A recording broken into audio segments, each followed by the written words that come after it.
असा आपण गणपती बाप्पाला आज नैवेद्य तयार करणार आहे। जे की किचनमध्ये आपले स्वागत आहे। आज आपण तळणीचे मोदक बनवणार आहे। त्यासाठी मी ही खसखस घेतली वाटीवर, दोन छोटी वाटी आहे, 2 चमचे घेतलेली आहे। ती आता आपण यामध्ये गरम करून घेणार आहे। आपल्याला गणपतीचा 10 दिवस नैवेद्य करावा लागतो। त्यासाठी आपण दररोज एक रेसिपी मी तुम्हाला दाखवणार आहे।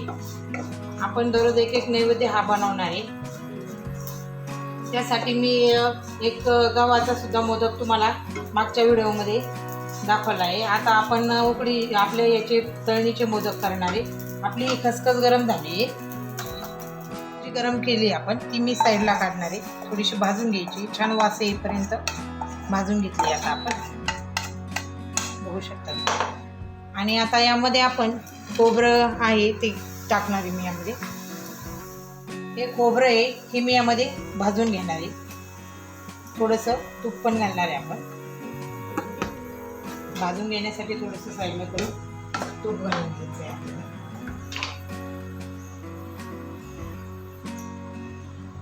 आता आपण हे थोडंसं लालसर होईपर्यंत भाजून घेणार। हे माझं सुकं खोबरं आहे, बघू शकता तुम्ही।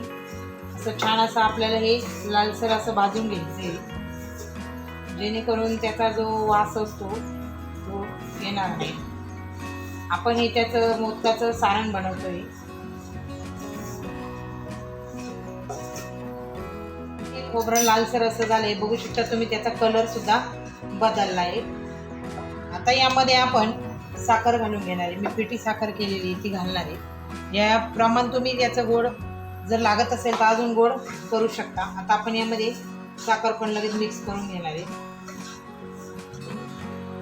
तर यामध्ये मी 2 चमचे खवा घेतलेला आहे, तो घालणार आहे। खवा जर तुमच्याकडे उपलब्ध नसेल तर मलाई घातली तरी चालेल। आपल्या घरात मलाई तर उपलब्ध असतेच, ती घातली तरी चालेल। 2 चमचे मलाई घालायची आपल्याला। मग आता मी हा खवा घातला आहे, हा पण यामध्ये गरम करून घेणार आहे।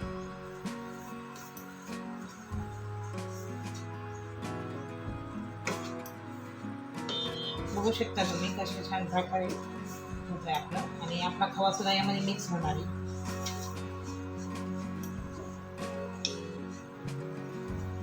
मी कसं गरम केलंय, यामध्ये आपण वेलची पावडर टाकणार आहे।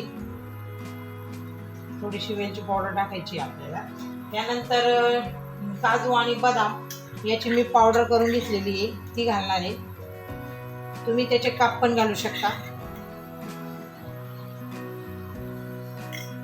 आपण हे संपूर्ण मिक्स करून घेणार आहे। आणि आपण जी भाजलेली खसखस होती ती सुद्धा आपण यामध्ये घालणार आहे।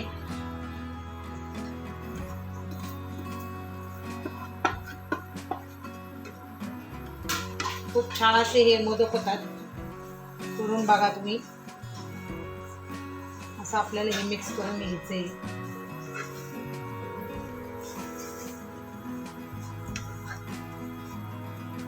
तुम्ही यामध्ये गूळ सुद्धा वापरू शकता।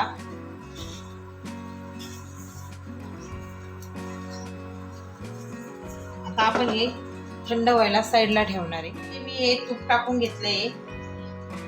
आपण तूप हे असं कडकडीत तापून देणार आहे। आपण ते मिश्रण साईडला ठेवलंय, ते गार होईपर्यंत आपण पारीचं पीठ मळून घेऊया। आपण हे तूप चांगलं तापून द्यायचंय। बनवण्यासाठी मी हे ताट घेतले, यामध्ये हे पीठ मळून घेणार आहे। त्यासाठी थोडंसं मीठ घालणार आहे, जेणेकरून टेस्ट छान लागली पाहिजे, म्हणून पिठाला थोडंसं मीठ घालायचं आहे। पीठ आहे ते 1 कपभर घेणार मी आणि घालणार आहे। आणि जे आपण तूप गरम करायला ठेवलंय ते कडकडीत तापलंय, मोहन म्हणतात याला। आपण हे मोहन या पिठामध्ये घालणार आहे। ते गरम असल्यामुळे आपण थोडंसं चमच्याने मिक्स करून घेऊया। मिक्स करून घ्यायचं आहे आपल्याला, गरम आहे त्यामुळे हात वाजण्याची शक्यता आहे। खूप छान असे हे मोदक होतात आपले। थोडंसं थंड होऊन द्यायचं, आपण पूर्ण पिठाला हे लावून घ्यायचे। बघू शकता तुम्ही. टाकून आपण हे मळून घेणार. थोडंसं थंड होऊन देते. आता आपण यामध्ये थोडं थोडं पाणी करून टाकून मिक्स करून घेणार या पिठाला. हाताने संपूर्ण असं मोहन आपण त्या पिठाला लावून घेणार आहे.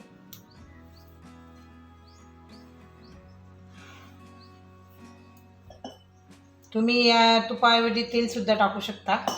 थोडं थोडं करून पीठ टाकायचं, पाणी टाकायचं आहे, नाहीतर मग ते जर पातळसर झालं तर आपल्याला पारी लाटायला अडचण आहे.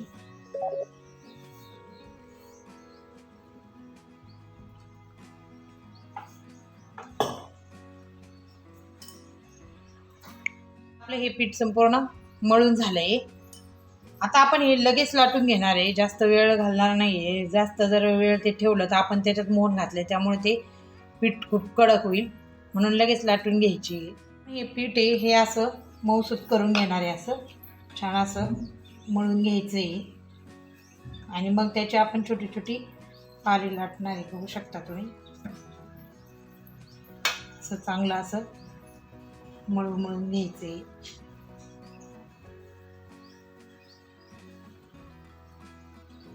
असे छोटे छोटे उंडे करून घेणार आहे आपण. आपण 11 मोदक करणार आहे, किंवा 5 किंवा 11 असे किंवा 21 अशा आपल्या मोदकाचा आकडा असतो. थोडंसं पीठ लावून घेऊन आता हे लाटून घेणार आहे मी. छान मळून घेतल्यामुळे छान येते.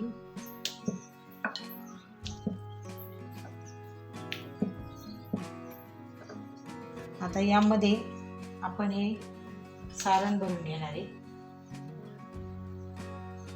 बघू शकता तुम्ही मी कशी करते.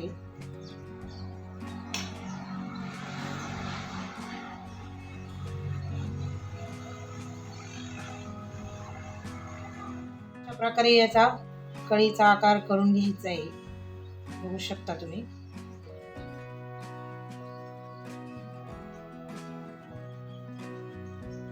छान अशी कळी पडली पाहिजे आपल्या पिठाला.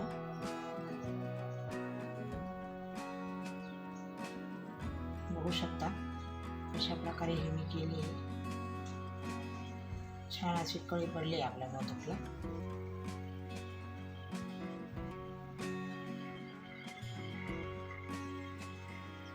आणि हे जे समजा जर यावर आपलं पीठ जर जास्त झालं तर आपण हा काढून घेऊ शकतो. बघू शकता तुम्ही मी हा कसा मोदक केला आहे. आता हे मी इथं साईडला ठेवते. आता आपण परत दुसरा हा लाटून घेणार आहे. पद्धतीने आपण ही दुसऱ्या उंड्याला सुद्धा पीठ लावून मी असं ते लाटून घेते. तुम्ही बघू शकता छान असा आपला हा मोदक तयार होईल. छोट्या छोट्या सर्व पात्या लाटून आपण 11 मोदक करून घेणार आहे. आता मी तुम्हाला हा एक मोदक करून दाखवते. असे मी तुम्हाला 2 मोदक करून दाखवणार आहे. आपण त्याच पद्धतीने आपण सर्व याला कळी पाडून घेणार आहे. सर्व मोदकांना कळी पाडणार आहे.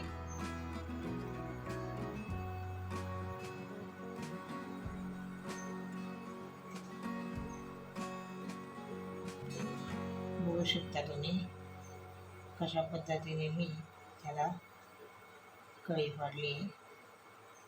खूप छान असे मोदक झाले आपले.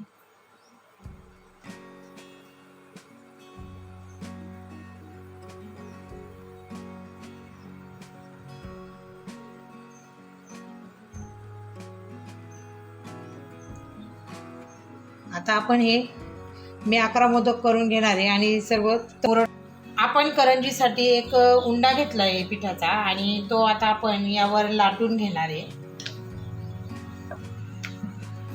बघू शकता तुम्ही करणार आहे. बघू शकता आपण आता ही अशी दुमटून घेणार आहे आणि हे असे कडाने दाबून घेणार आहे. यावर आपण या फोकच्या साहाय्याने याला आपण असं बघू शकता तुम्ही कशी डिझाईन केली आहे मी. तुम्ही साच्याच्या साहाय्याने सुद्धा करू शकता. कडाचं जे पीठ आहे हे आपण काढून घेणार आहे. बघू शकता आपली ही करंजी अशी तयार झाली. आपण एक एक करून असं मोदक कढईमध्ये तळायला टाकणार आहे.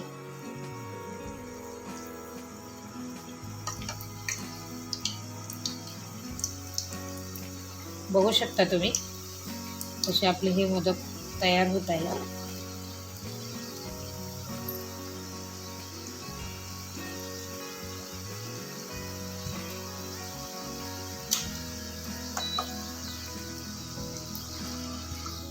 असा आपण गणपती बाप्पाला आज नैवेद्य तयार करणार आहे. बघू शकता तुम्ही छान असे आपले हे मोदक तयार झाले. लालसर असे होऊन द्यायचे आपल्याला. हे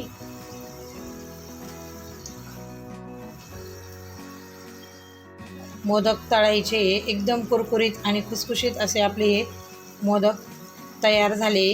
यामध्ये आपण एक करंजी लाटून घेतली आहे.